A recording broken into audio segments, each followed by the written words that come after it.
Bonjour Marie-Claire Caïto. Bonjour. Merci d'avoir accepté mon invitation. Marie-Claire, tu es ingénieure de profession et tu es aussi membre du Conseil économique, social et environnemental, le CESE, où tu présides le groupe de la CGT. Alors aujourd'hui, Emmanuel Macron lance un séminaire gouvernemental pour réfléchir en dehors du cadre du Covid, à l'après, comme on dit souvent. Enfin, on n'est pas vraiment dans l'après, puisqu'il s'agit surtout pour lui de définir le cadre politique des réformes à conduire d'ici la fin du quinquennat. On va y revenir. Mais d'abord, je ne sais pas si tu as entendu l'émission politique de Gérard Courtois sur France Culture. C'était il y a quelques jours avec François Bayrou. Et l'actuel haut-commissaire au plan a dit ceci, je le cite: nous avons découvert que nous étions vulnérables. Et il a ajouté que notre impréparation à la crise que nous traversons était universelle, qu'elle touchait tous les pays du monde. Comment tu expliques cet état d'impréparation?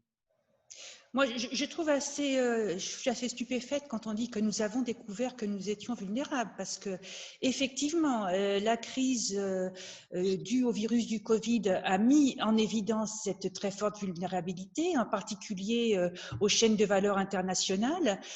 Par exemple, on a vu qu'on n'était même plus capable de fabriquer des médicaments de base comme le paracétamol.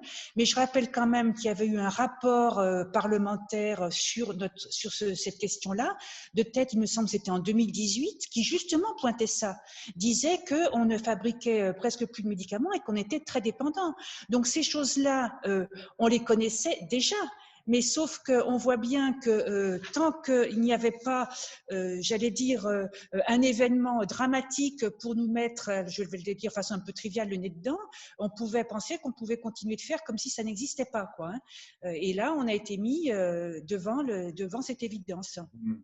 Aujourd'hui, on s'endette. La règle européenne des 3% du PIB par les défenseurs des politiques d'austérité est momentanément suspendue. On ne compte plus les milliards injectés pour défendre principalement nos économies, notre économie. Je me pose toujours là cette question. Qu'aurions-nous fait si cet argent qu'on investit aujourd'hui avait été investi avant la crise et surtout s'il avait été investi en dehors de tout contexte d'urgence, c'est-à-dire planifié? Oh ben, c'est une véritable question. C'est-à-dire que si on avait un petit peu plus écouté ceux qui alertaient, que ce soit des partis politiques, des syndicalistes, des associations environnementales ou autres, et si on avait investi dans notre système de santé, dans l'éducation, dans la recherche, dans l'appareil productif, c'est bien évidemment qu'on n'en serait pas là. Parce que ce qu'on constate quand même, alors on dit que tous les pays s'en tirent de la même façon. Je pense que ce n'est pas exactement vrai. Alors, bien entendu, on n'est pas sorti de cette crise, on n'est pas débarrassé du virus, donc il faut être très, très prudent sur ce qu'on dit. Mais ce qu'on a quand même pu constater en France, c'est que notre système de santé, il a malgré tout tenu grâce au dévouement, j'allais dire, extraordinaire des personnels qui y travaillent, mais d'ailleurs qui ont des professions qui n'ont pas été revalorisées depuis, malgré toutes les promesses qui ont pu être faites, mais que quand même la situation, c'est la politique qui a été menée justement sur l'hôpital public qui a conduit à ce qu'on était incapable de répondre. Le fait également qu'on ne soit pas capable de produire nous-mêmes ou de transformer momentanément notre industrie rapidement pour produire des masques, pour produire des tests, ça pose la question justement de notre indépendance ou de notre souveraineté en termes industriels. Et on alertait déjà beaucoup avant la crise en disant attention, ça fait des décennies qu'on se désindustrialise, là on va arriver à un point de non-retour, on va être un pays, on est quand même la 6e puissance mondiale et on va se retrouver vassalisé, pris en sandwich entre les États-Unis et les pays asiatiques sur cette question industrielle. Avant la crise déjà, on avait l'industrie qui comptait pour 12% dans le PIB en France, alors que chez nos voisins allemands, c'est 24%. Et on voit très bien que cette question-là, elle est essentielle, parce que si on n'arrive pas à relocaliser des productions, à produire au plus près des besoins de consommation, notre empreinte carbone, elle est 1,7 fois nos émissions de GES. Donc on a une vraie question là, c'est-à-dire comment on répond à la fois aux enjeux sociaux et défis environnementaux qui sont posés. Et la question, c'est bien de réindustrialiser notre pays, mais justement pour répondre à tous ces enjeux-là, c'est-à-dire d'avoir une industrie qui soit une économie qui soit beaucoup plus circulaire, d'avoir des circuits plus courts, d'investir bien plus massivement dans la recherche. On sait que la France est à la traînent dans la question de recherche, alors que c'est une manière aussi d'apporter des réponses aux enjeux qui sont posés, j'allais dire aussi bien techniques que des questions par les sciences sociales. Donc voilà, on a des investissements à faire pour pouvoir développer une économie, une industrie qui soit capable de répondre aux enjeux d'aujourd'hui et de demain. Et c'est vrai que les investissements n'ont pas été faits à ce niveau-là. D'ailleurs, si l'on voit les grands groupes français, ils se portent très bien, hein. Ils se portent très bien. On a, je ne sais plus, une trentaine de groupes français dans les 500 premières grandes entreprises mondiales. Sauf qu'elles ont fait le choix de délocaliser, s'extravertir et qu'elles ont laissé tomber le tissu industriel dans les territoires, créant des déserts industriels, faisant disparaître également les services publics et donc amenant des personnes dans des situations de précarité extraordinaires. Et cette crise, dont on n'est pas sorti, je le rappelle, accroît encore plus la précarité et la pauvreté, et donc c'est des choses sur lesquelles il va falloir lutter très rapidement si on ne veut pas laisser des nombres de personnes de plus en plus sur le côté. Comment on repart justement à la conquête des secteurs industriels qui manquent aujourd'hui, qui nous manquent? Moi, je pense qu'il faut. Alors, il y a plusieurs choses par rapport à ça. Bien évidemment, il me semble qu'on a manqué. Si on veut réindustrialiser le pays, si on pense que c'est vraiment une question essentielle pour redresser l'économie, et il me semble que maintenant ça fait plus débat, il faut qu'on réfléchisse à un rôle d'un État fort qui soit capable de porter une vision sur le long terme. Parce que cette question de long terme, on voit bien que c'est incompatible avec un marché qui demande des investissements rapides, des retours sur investissement à 2 chiffres sur du très court terme. Sur l'industrie, c'est des investissements qui sont lourds, qui ont des retours sur investissement qui sont souvent pas à 2 chiffres et sur du temps très long. Or, on a l'habitude pour dire que le marché est myope, donc il n'est pas capable d'avoir cette vision de long terme et d'intérêt général. Donc, il me semble qu'il faut revenir sur des choses, alors bien entendu avec des nouvelles institutions, mais par exemple sur une manière de pouvoir avoir une planification sur du long terme avec la mise en place d'un outil tel un nouveau commissariat au plan qui serait capable justement d'avoir cette vision sur le long terme et qui pourrait après se décliner et être mise en place, par exemple, dans un ministère fort de l'industrie qui conjuguerait les questions industrielles, numériques et écologiques. Et je pense qu'au travers… Alors, par contre, il me semble aussi essentiel, et ça on voit que c'est quelque chose qui est incontournable aujourd'hui, c'est une bonne chose, c'est la question démocratique. C'est-à-dire qu'il me semble qu'on ne pourra plus avoir des implantations industrielles ou des projets industriels si on n'embarque pas, si on n'a pas des décisions qui sont anticipées et construites collectivement.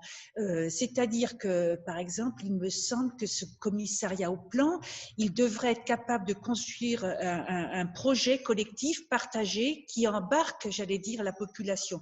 Et pour ça, aujourd'hui, par exemple, au CESE, on va faire une table ronde avec le haut commissaire au plan François Bayrou, puisqu'on sort un avis sur les filières stratégiques en France et on préconise qu'il y ait des états généraux de l'industrie qui soient impulsés justement par ce haut commissaire au plan, mais qui embarquent à la fois le CESE, le Conseil national de l'industrie, le haut conseil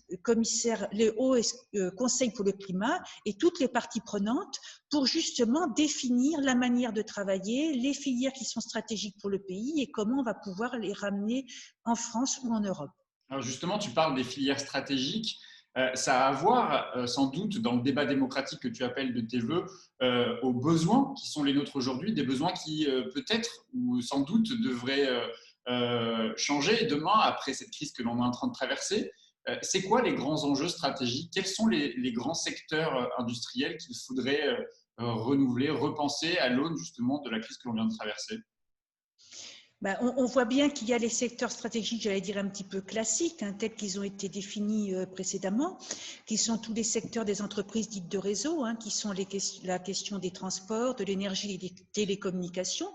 C'est d'ailleurs assez particulier de regarder justement que c'est ces secteurs-là que l'Europe s'acharne à détruire au travers les paquets de transposition européens. Donc, bien évidemment, il y a aussi toutes les questions d'eau, d'alimentation qu'il faut regarder à l'aune des enjeux sanitaires qui sont posés aujourd'hui. Mais je crois que plus globalement, cette question-là, justement, elle pose la question de quels sont nos besoins. Et c'est une question qui n'est pas simple. Et je crois que cette question-là, c'est un véritable enjeu démocratique. Ouais. C'est-à-dire comment on définit collectivement quels sont nos besoins, c'est-à-dire les besoins de la population qui correspondent justement à nos capacités industrielles, à nos capacités, j'allais dire, environnementales et à nos capacités sociales. C'est-à-dire comment on arrive à réconcilier la cause anthropologique et la cause écologique, comment on arrive à ce que l'homme puisse vivre avec la nature. Et donc, ces besoins-là, c'est pour moi une véritable question démocratique. Tu insistes beaucoup justement sur la question démocratique, mais on voit bien aujourd'hui que le monde est quand même plutôt dominé par les logiques privées, des logiques qui répondent souvent aux questions de rentabilité, de profit. Comment on retrouve le chemin de l'intérêt général? D'une part, on voit aujourd'hui où ça nous a amené d'avoir ces logiques uniquement de profit et de rentabilité dans tous les secteurs, y compris sur des secteurs qui devraient dégager du profit, la santé, l'éducation, l'énergie, l'eau, enfin tout ce qui est justement qui nous donne la possibilité de vivre, la culture également bien entendu, et toutes ces choses-là qui devraient être traitées comme des biens communs. Donc on voit où ça nous amène. Donc, et y compris, on voit aussi où nous amène ce gouvernement qui a pensé qu'il pourrait, entre guillemets, traiter en direct avec les citoyens et se passer de ce qu'il appelle les corps constitués, c'est-à-dire par exemple des syndicats, des partis politiques. Donc il y a vraiment un véritable enjeu démocratique pour notre pays. On voit d'ailleurs dans le monde avec des gouvernements complètement antidémocratiques, voire fascistes par endroits, qui se mettent en place. Donc ce qu'il faudrait espérer, c'est que cette crise, elle permette une prise de conscience. Elle permet une prise de conscience du plus grand nombre qui pourrait justement s'atteler à travailler ensemble pour faire en sorte que dans les mois à venir, on arrive à choisir des chemins différents pour notre pays et pour le bien commun de toute la population. Est-ce que pour toi, ça passe nécessairement par plus d'État? On voit aujourd'hui comment l'État est défaillant dans la gestion de la crise et même dans l'anticipation de la crise, dans l'anticipation même de ce que devient cette crise, qu'il s'agisse des masques dont on avait organisé la pénurie auparavant, ça ne date pas de ce quinquennat, mais ça date d'avant aussi, des décisions sans doute très technocratiques qui ont été prises, ou même la fabrication des vaccins aujourd'hui. On le voit aujourd'hui, l'administration a été dépouillée, on pointe aujourd'hui son inefficacité, on fait appel au privé pour organiser les rendez-vous de la vaccination. Il faut plus d'État selon toi? Oui, il faut plus d'État parce que je pense qu'aujourd'hui, on n'a pas un État justement qui est fort. Je pense que dans un moment comme ça, on a besoin d'un État fort, alors qui s'appuie bien sûr sur la population, sur des élus, voilà. Mais aujourd'hui, on a trop laissé la main au privé. On a un État qui est très très faible. C'est-à-dire qu'un ministre aujourd'hui, il a très peu de pouvoir en fait. Il y a un pouvoir qui est complètement dilué avec des autorités qui ont été mises en place à droite à gauche, avec justement des cabinets de consultants qui ont et des grands groupes qui ont plus de pouvoir que les États. Donc aujourd'hui, par exemple, comment un État peut imposer à un grand groupe pharmaceutique d'investir dans la recherche, de ne pas licencier? On voit qu'aujourd'hui, on a un État qui est très faible. Il n'est même pas capable de dire à Sanofi de ne pas supprimer des postes dans la R&D. Il n'est pas capable d'imposer à General Electric, alors qu'on leur a donné de l'argent, que General Electric s'est engagé à créer des emplois en France, à délocaliser. Donc on a un État en fait qui est très faible et c'est un problème. Si on avait une puissance publique qui était forte, avec des politiques publiques qui étaient fortes, je pense qu'on n'en serait pas là, avec justement des alertes qui auraient pu être remontées pour pouvoir produire des masques, pour pouvoir investir dans la santé. Donc je pense que oui, aujourd'hui, on a besoin d'un État fort. Je le disais, aujourd'hui, le gouvernement organise un séminaire pour réfléchir aux réformes à conduire d'ici la fin du quinquennat. Sans doute entend-il montrer que la détermination du président de la République à réformer est toujours intacte. Est-ce que l'enjeu là maintenant, c'est de réformer notre sécurité avec la loi sécurité globale ou les lois contre le séparatisme, notre système de retraite, engager un référendum sur le climat, tout ce que visiblement Emmanuel Macron veut mettre à l'ordre du jour de ce séminaire aujourd'hui? Est-ce que ça va à l'encontre de ce que tu dis, c'est-à-dire avoir une pensée aujourd'hui? L'enjeu pour toi, ce serait d'avoir une pensée beaucoup plus de long terme. Là, on est trop sur le court terme dans la décision d'organiser ce séminaire. C'est un peu ça que tu critiquerais aujourd'hui. Oui, évidemment que ça va complètement à l'inverse, mais je pense que là, le président de la République, il est sur autre chose. Il est déjà parti sur les élections présidentielles et la possibilité de se représenter, donc pouvoir dire qu'il a fait passer certaines réformes. Mais je veux dire, c'est quand même assez extraordinaire qu'aujourd'hui, il repense à remettre sur la table la question des retraites ou par exemple de l'assurance chômage, où on voit bien qu'aujourd'hui, enfin, moi je trouve ça sidérant. Aujourd'hui, la crise nous montre que si ces réformes elles avaient été là, il y aurait encore plus de pauvreté aujourd'hui, plus de retraités pauvres, plus de chômeurs pauvres. On a l'exemple par A plus B. Donc, il serait intelligent de se poser et de dire ces choses-là, on les met de côté et au contraire, on repense le long terme, on repense intérêt général, on repense service public, on repense commun et avec tout le monde. Démocratie, on met tout le monde autour de la table, mais bien évidemment, c'est pas du tout ce qu'est en train de faire le gouvernement et c'est relativement inquiétant parce que dans ce cas-là, le monde d'après risque d'être pire que le monde d'avant, quoi. J'ai une dernière question, Marie-Claire. On reproche au gouvernement de ne pas suffisamment consulter ni les élus locaux, ni les partenaires sociaux, pas plus le CESE. Et pourtant, il lance des initiatives, au moins sur le papier, de consultation citoyenne. On l'a vu avec la Convention citoyenne pour le climat, les 35 citoyens tirés au sort sur la vaccination. Ça doit nous inviter, vous inviter au CESE, dont la réforme d'ailleurs doit prendre effet prochainement, puisque le CESE va être renouvelé au mois de mai, je crois. Ça doit nous inviter, vous inviter à repenser notre système démocratique, notre démocratie, la participation de tous et toutes à la chose publique.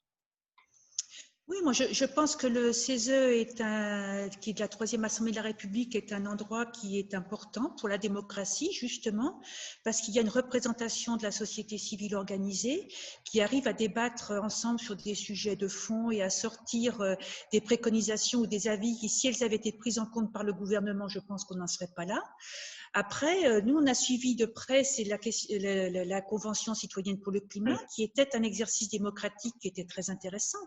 Mais le problème, c'est que quand on voit ce qu'en fait le gouvernement aujourd'hui, il est en train, j'allais dire, de décrédibiliser ce qu'il a lui-même mis en place, puisqu'il est en train de s'asseoir sur les recommandations, j'allais dire, principales qu'ont pu lui faire les 150 citoyens. Donc, oui, il faudrait vraiment qu'on puisse débattre de tout ça, mais il ne faudrait pas que ça soit que de la poudre aux yeux et que de l'affichage. Et la réforme du CESE, c'est un rendez-vous manqué aussi, ou ça va dans le bon sens? Ben, la réforme du CESE, elle va garder la colonne vertébrale du CESE telle qu'on avait pu le souhaiter, parce que, j'allais dire, le CESE revient un petit peu de loin, puisque au départ, il avait été question de sa suppression pure et simple. Néanmoins, nous, on est quand même interrogatifs, voire inquiets sur la suite, parce qu'il va y avoir une diminution de nombre de conseillers qui va être relativement importante.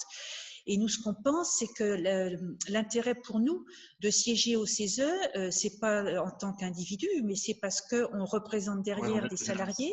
Et que voilà, il y a des gens qui représentent des salariés, d'autres qui représentent des associations, des ONG.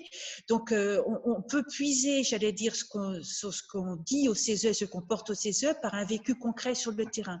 Et il faut absolument qu'on puisse garder cette partie d'expérience de terrain, d'être dans le monde pour nous du travail, pour ne pas devenir des experts qui seraient hors sol par rapport à ce qu'on nous demande. Donc, on va voir la manière dont ça se met en place et on va essayer de faire en sorte de pouvoir continuer à agir dans ce sens-là. Merci beaucoup, Marie-Claire. Je te laisse retourner à tes activités. Je crois que vous avez une dure journée aujourd'hui. Merci à toi. Au revoir. Merci beaucoup.